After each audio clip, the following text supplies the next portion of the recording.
Hay otro tema. Esto se puede, esto se puede editar, ¿verdad? ¿Y este programa qué día se va a transmitir? Hoy jueves, que no es jueves. Que se graba, pero se hace como si fuera el día que estamos. Nosotros decimos todos los miércoles, que quién sabe si sea miércoles. Sí. Diálogos ciudadanos, bueno, en este caso es el Faro Digital, ¿no? Estamos probando micrófonos y sonidos de el estudio de Faro Digital en Mazatlán. Y este día lunes 17 que estamos de día inhábil, ¿no? Por el aniversario de don Benito Juárez, que lo dejan por el 21, ¿no? Aunque mañana pues es 18. Llaman días feriados ahora. Días feriados, ¿no?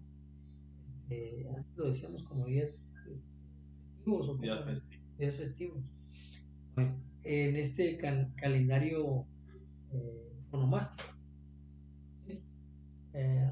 Pues son las fechas. Y estamos aquí con Gabriel Armenta, el maestro Salomón Ledesma, el maestro Francisco Sarabia, periodista, y pues su amigo Francisco Morales.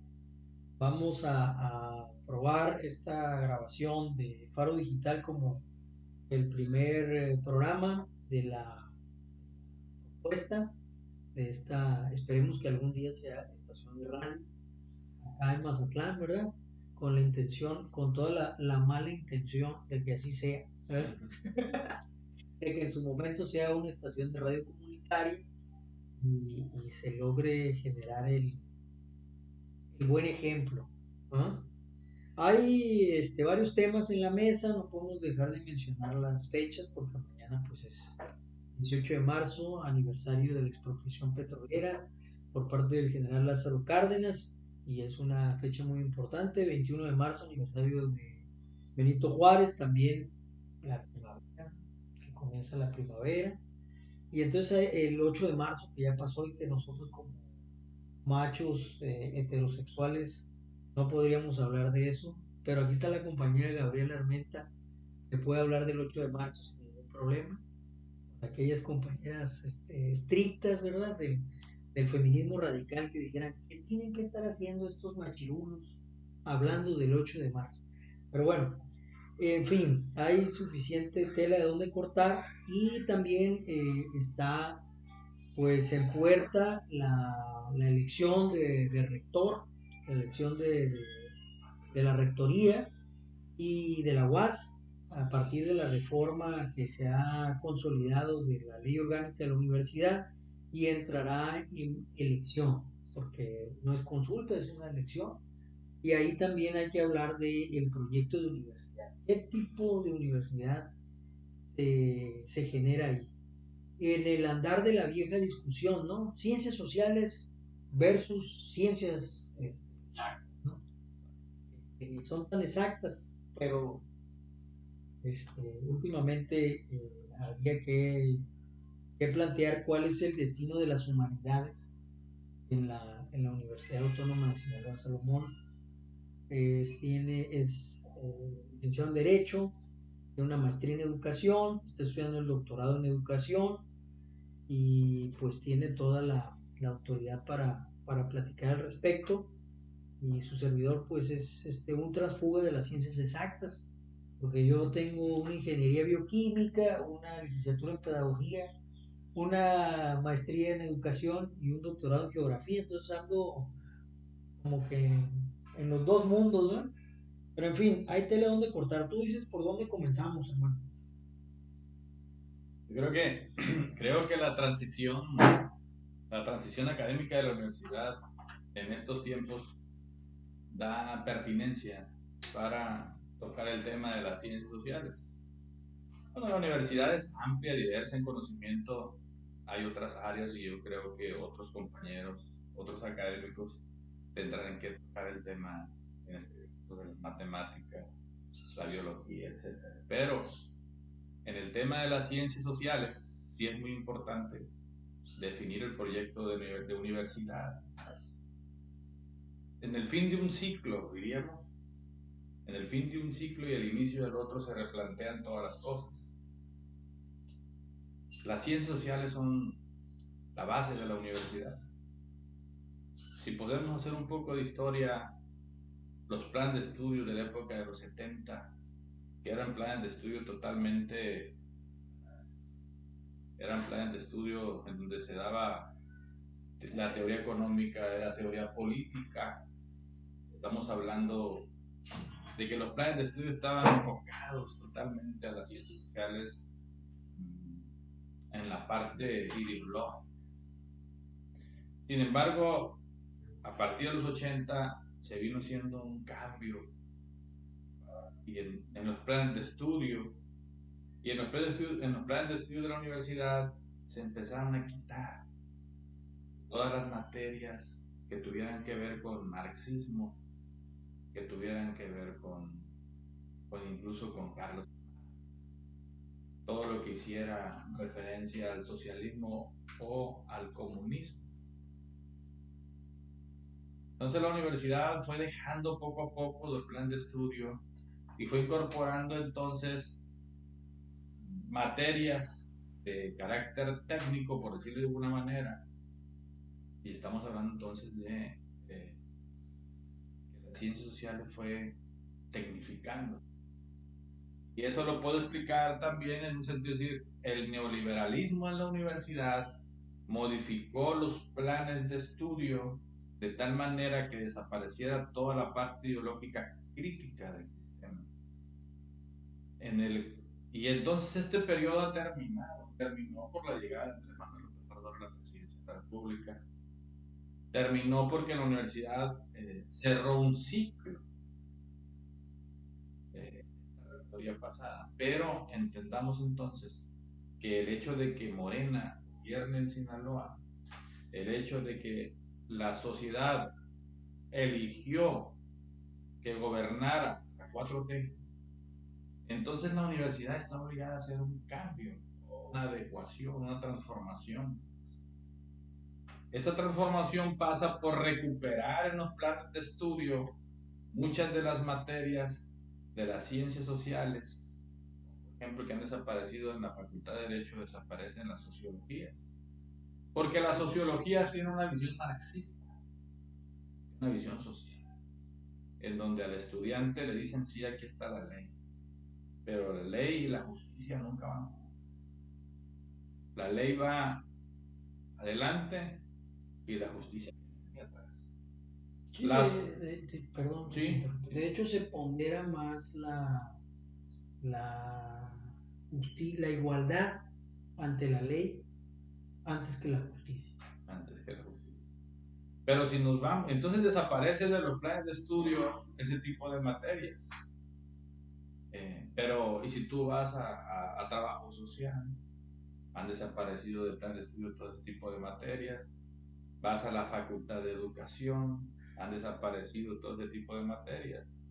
Y para todo el mundo, tenemos muy claro, todo el mundo sabemos que la parte estructural de la educación, el Sindicato Nacional de Trabajadores de la Educación, la Corredora Nacional de Trabajadores, una estructura nacional que emergen, que salen, que estudian en las normales superiores, en las normales experimentales, en las facultades de educación, y toda esa estructura de educación, ese recurso humano, que son los que educan a nuestros hijos de generación tras generación, están en facultades de educación que poco a poco han dejado la parte crítica.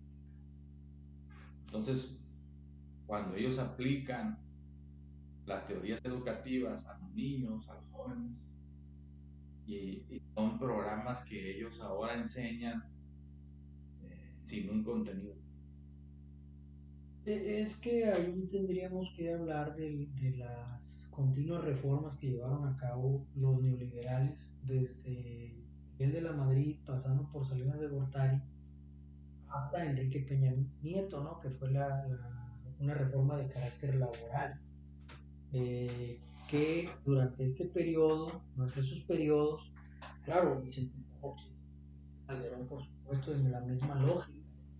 En ese esquema, ellos fueron primero entrando en la psicología evolutiva de Jean Piaget y después ya directamente en los modelos, del constructivismo hasta las competencias,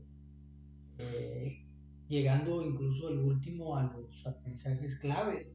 Fue el último modelo de Enrique Peña Nieto, y las consecuencias de la contrarreforma educativa de carácter laboral que llevó a esta masacre de los 43, que ya fue la punta, pues, el iceberg, ¿no?, de un conflicto social abierto que logra, con un cuestionamiento muy profundo de parte del magisterio, plantear que la evaluación no debía ser de carácter punitivo o persecutorio. Se da el rescate de la educación a partir de la llegada de Andrés Manuel López Obrador como un compromiso para los maestros para recuperar su estabilidad laboral y eliminar el examen de plazas que arriesgaba la estabilidad de los trabajadores. Se quería hacer y se llevó a cabo un examen a los trabajadores de la educación que ya tenían estabilidad laboral. Se planteaba que si no hacían ese examen, entonces se les corría. Y a muchos trabajadores del país se les corrió porque no se presentaron el examen. Este último intento neoliberal por desmantelar el sistema educativo mexicano fue ya la punta, ¿no?, la última puntilla, ¿no?, de un proceso muy amplio de desnacionalización de la educación mexicana. Porque a muchos se les olvida, no sé, algunos por desmemoria y otros por conveniencia, pues que el país llevó a cabo una revolución y por tanto tiene una beta social dentro de la educación.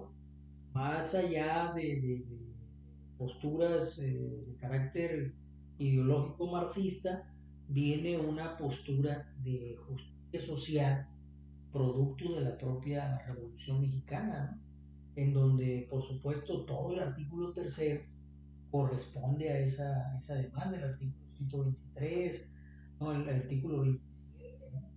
Se desmanteló en el periodo neoliberal el artículo 27, privatizó todo, la tierra, los ejidos, todo, absolutamente todo, ¿no? Y de ahí continuó una reforma de flexibilización del artículo 123 constitucional, desmantelando estos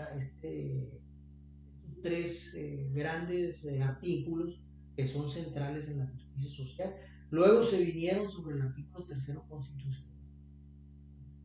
Entonces, lo que ha logrado dar reversa, revertir el movimiento de la cuarta transformación es la reforma laboral, la contrarreforma laboral y parte de la contrarreforma educativa. No lo han logrado al 100%.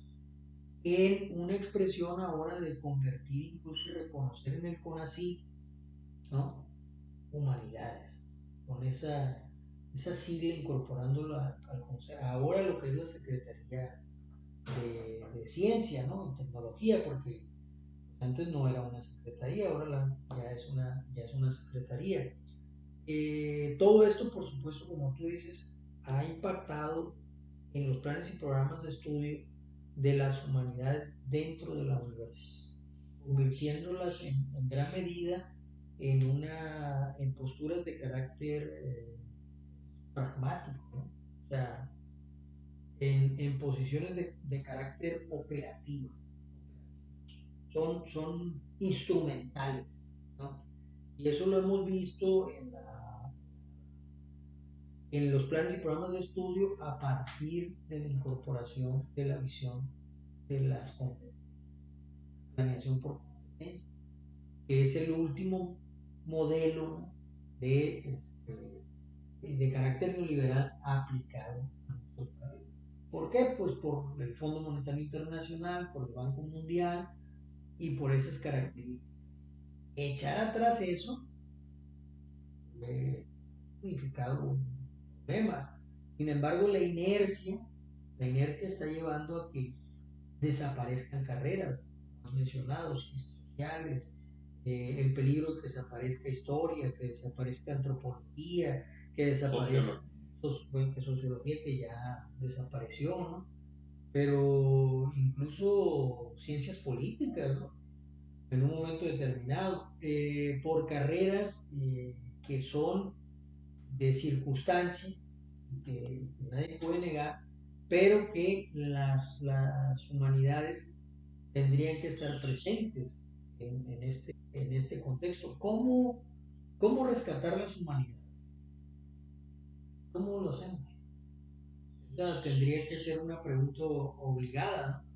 Y de qué manera logramos que las humanidades también tengan una reactivación. Desde tu punto de vista, ¿cómo podemos lograr eso?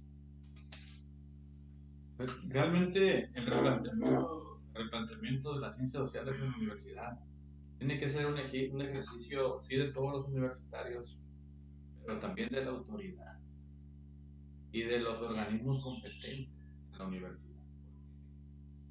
Porque la promoción de carreras como antropología, sociología, historia, filosofía, ciencia política, educación, esa promoción de carreras debe de ser una promoción articulada, una promoción institucional.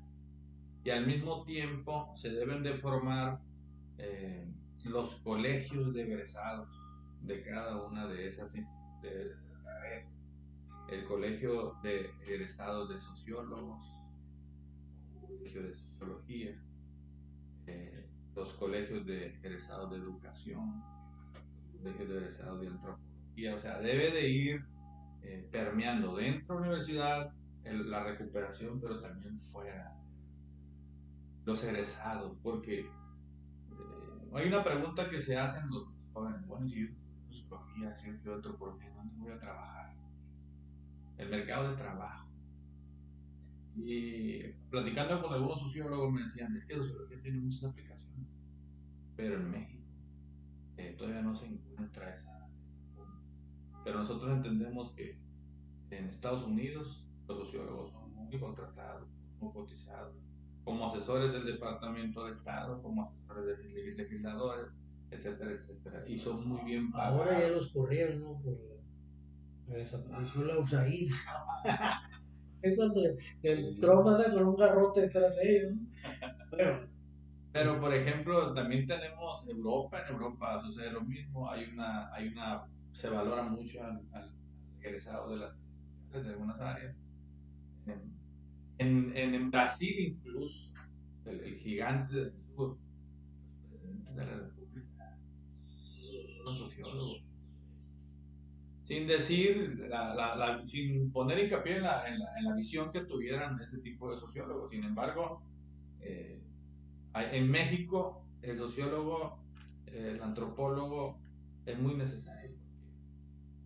Hay que entender que el garante de la reproducción de los conocimientos de la educación son los estudiantes y los egresados de la ciencia. Importante. Y ahí lo que hay también es la propia crisis de las ciencias sociales a partir de las visiones pragmáticas del empirismo lógico de Karl Popper, que mira, es el papá de George Soros, que le vino a dar en toda la... Bueno, cuestionó la idea de las grandes teorías de la transformación de la sociedad. Y entonces empezó una búsqueda de, vamos a investigar la puerta de la casa, la ventana de la casa, el techo de la casa. Y entonces las tesis en ciencias sociales se fueron diluyendo, se fueron convirtiendo en tesis, en investigaciones muy... Incluso no debe haber hipótesis en el marco teórico. No debe haber hipótesis, ¿no? En una investigación. No, primero los datos empíricos y luego ponemos la hipótesis, ¿no? Y tú no debes ya de decir de manera a priori qué es lo que va a pasar con tu investigación. Yo pues me reía, ¿no? Decía, el método de investigación. Sí, pero ¿cómo no va a haber hipótesis en una tesis? No, la tienes que hacer al final. Pues yo creo que se hicieron el harakiri, mi hermano, ¿no? Entonces empezaron también hacer unas ciencias sociales, unas humanidades, pues muy para sacar papeles y para justificarse y estarse citando uno con otro, ¿no? Discúlpame, lo tengo que decir así, ¿no? De repente había doctores que pues, no sabían escribir. O sea, ¿qué es eso, no? O sea, sí, ¿no? Se acabaron las grandes tesis, ¿no? Sin embargo, mira la terquedad, ¿no? Ahí está de derecha, ¿no? Una visión totalmente pragmática desde las posturas de, pues, sí, en esa gran discusión, ¿no? Sobre la existencia o no de las grandes teorías. Tenemos a Niklas Luhmann sobre teoría de sistemas, todavía terqueando en la construcción desde visiones de carácter pragmático, insisto, planteando esa necesidad. Sin embargo, el pensamiento crítico de la escuela de Frankfurt, pues en el pragmatismo, más pragmáticos que Luhmann.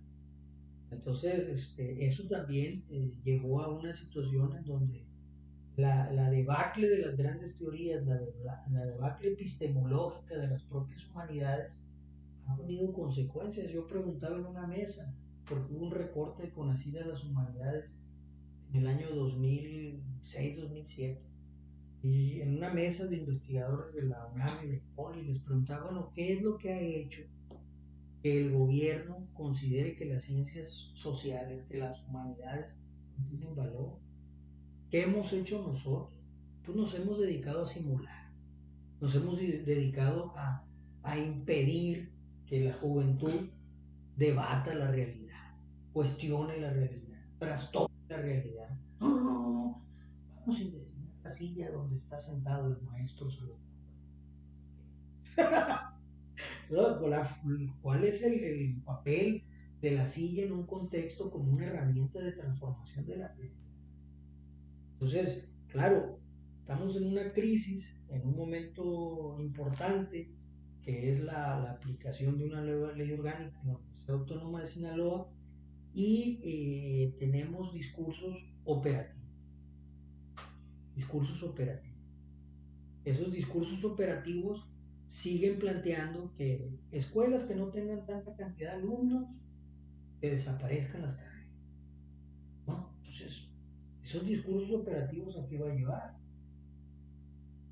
Al final, no es solamente reformar la ley orgánica por reformarla para que la universidad tenga una actitud de intervención en la realidad sinaloense, no de separación los alumnos estudiar y los maestros a dar clases, ¿no? Pues esa ya no la conocemos, se llama el neoliberalismo en la paz, esa ya no la conocemos. No, es que no es así. Es romper las paredes de la universidad y no lo va a hacer únicamente las ciencias exactas. Porque las ciencias exactas por sí son operativas, son instrumentales. Las que generan ruptura,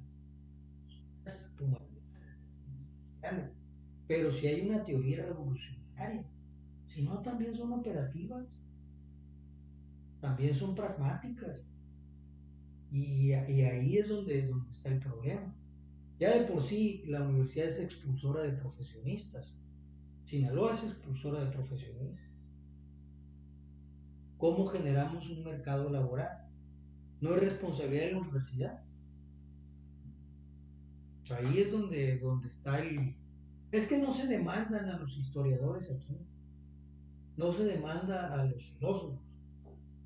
No hay demanda. O sea, el mercado no los quiere, no los consume. A los antropólogos, pues menos. Pues obvio que no, porque en una sociedad que no está acostumbrada a transformarse, pues esa idea loca de hacer una ciudad en la Sierra de Sinaloa es una locura lo que hemos propuesto de hacer una ciudad en Badiraguato, ¿no? La ciudad de Heraclio Bernal, ¿no? Una locura eso, un rollo de Pancho lo dice y el Salomón lo repite, ¿no? Pero no es así, ¿no? Hay una condición por la cual generamos la provocación y lo hacemos desde nuestra formación en las humanidades, desde la posibilidad de romper lo establecido, de trastocar. De otra manera, ¿cómo lo haríamos? Pero bueno, pues tú todavía y yo somos de la última generación nacionalista, yo creo, ¿no? ¿O qué, o qué somos? Sí. Pues mira, en el tema de las sierras de Sinaloa, y si lo vinculáramos al conocimiento de la universidad, tendríamos que entender las herramientas que debe tener las ciencias sociales para definir por qué la propuesta de hacer que el gobierno impulse ciudades en las sierras. Si las sierras están despobladas, si las sierras están siendo utilizadas por el crimen organizado, si las sierras son improductivas, ¿por qué entonces en las sierras tener que desarrollar ciudades medias? Es el concepto. Entonces nosotros entendemos que las ciudades medias de las sierras son muy importantes y tenía que ponerse la herramienta de las ciencias sociales de las diferentes. Una sencilla razón. En las sierras viven las comunidades indígenas que tienen su propio lenguaje, su propia visión, su propia forma de conocimiento, etcétera. Primero, ciudades en las sierras tienen que salvaguardar la cultura de los que ahí viven. Porque actualmente las sierras están siendo, a los ciudadanos que viven en las sierras, la alienación total. Tú vas a las sierras, tú llegas y no quieren hablar su dialecto. No quieren vestir como su nación. ¿Por qué? Por la segregación, por el aislamiento, ¿no? Y te das cuenta entonces, y si vas y miras el entorno, te das cuenta que tienen una economía de subsistencia, toda la gente que vive en la ciudad. Y se encuentran alejados de las poblaciones urbanas. Y en una visión práctica, te das cuenta que viven 200 años atrás a como se vive en una ciudad urbanizada. Sí, no hay esta visión civilizatoria que da la ciudad, que da el proceso de urbanización, con todas las consecuencias negativas en un momento determinado también, pero en todo caso lo que observamos es el tono pretextual de un concepto que desde las ciencias sociales podemos llevar a una discusión que no es operativa en una institución que pondera una visión pragmática, como ha sido hasta este momento, que lo sintetiza esta idea: los estudiantes a estudiar, los maestros a dar clases y a buscar indicadores, ¿no? Ahora que estamos en ese proceso de llamadas becas al desempeño. Entonces es esta visión, insisto, y que no permite romper esa lógica operativa. ¿Cuál es el contenido de la clase? ¿Qué dice la planeación? ¿Qué libros hay? Oiga, maestro, ¿por qué usted está tocando un tema que no corresponde con la temática que dice aquí el programa? Haciendo porque estamos en una institución autónoma y estamos en un espacio que debe de cuestionar la realidad. Eso son las ciencias sociales, cuestionar la realidad. Y si yo te enseño nada más a partir de lo que dice el contenido, sin que tú veas por la ventana, sin que tú operes afuera, pues entonces, ¿qué clase de profesionista vas a ser? No vas a ser imaginativo, tú lo que quieres es una visión, insisto, para mí, el origen de la crisis de las ciencias sociales es ese pragmatismo, ¿verdad? Y bueno, pues el tema da para mucho, ¿no? El tema da para mucho, pero pues también, como comentábamos, tenemos una perspectiva que nos requiere de reflexión, sobre todo en este momento coyuntural, ¿no? De la definición de la rectoría en la Universidad Autónoma de Sinaloa y poner en cuestionamiento a los candidatos qué va a pasar con las ciencias humanas, qué va a pasar con las humanidades, cómo vamos a rescatar a las humanidades, ¿sí? En estos momentos en donde, superado el planteamiento neoliberal de la universidad neoliberal, cómo vamos a rescatar a estas disciplinas y de qué manera vamos a volver a hacer de la universidad. Estoy hablando de una universidad militante, ¿no? Estoy hablando de la frase de Herbert Marcuse: en las universidades no se hace la revolución, pero sí se forman los revolucionarios. Y no pueden formarse los revolucionarios en la mediocridad. En la mediocridad, no. En ese tema, en ese punto específico que estás planteando, en este cambio de rectoría, creo que deberíamos de organizar una serie de personalidades de la ciencia, compañeros, trabajadores del área académicos del área de ciencias sociales, estudiantes de las diferentes ciencias sociales, y hacer una propuesta. Hacer una propuesta en la universidad para que la recojan los diferentes candidatos o para que la analice. En este caso, si hay un solo candidato, no lo sabemos. Por lo menos yo no lo tengo muy claro. Y que se haga un pronunciamiento del compromiso pertinente de fortalecer las ciencias sociales, que en todo el periodo neoliberal, en nuestra universidad y en las otras universidades, incluso en la UNAM, en este periodo neoliberal vinieron decayendo, planeado, hecho. Entonces nosotros no tenemos por qué esconder la pretensión de rescatar la ciencia social, porque estamos en otro periodo, un periodo que está negando la efectividad del neoliberalismo. Y para eso creo que lo que hay que hacer es un pronunciamiento. Después de un foro, una reunión, un taller, donde se analice este tema que estamos tratando aquí en este programa del Faro Digital, pero que tendría que pasar en la universidad. Tendríamos que hacer ese trabajo. Presentarnos ante el mismo rector, secretario general de la universidad, secretaria general, y con otros funcionarios de la área. Sí, es una preocupación válida frente a la coyuntura, ¿no? Y es válida frente a una lucha abierta que se ha dado por terminar con esta visión de la universidad neoliberal. El tiempo, hermano, es este enemigo, ¿verdad? Nuestro. Y ¿alguna conclusión más que quieras añadir? No, simplemente invitar a todos los que estén interesados en el tema para que se contacten, que se reúnan y seguir adelante en los trabajos. Este es el primer programa del Faro Digital desde Mazatlán, una colaboración para Radio Artesana en el entendido de la construcción de una red de redes de comunicación. Claro, todo inicio, pues así es, pero comenzamos con el tenor de una provocación, porque finalmente Radio Artesana y Faro Digital son espacios para la creatividad y la reflexión, sobre todo la crítica, no la crítica constructiva clásica, ¿no? Aquí se trata de la crítica que cuestiona y trastoca la realidad. Con eso, pues ya está por iniciada la provocación. Veremos hasta dónde llega.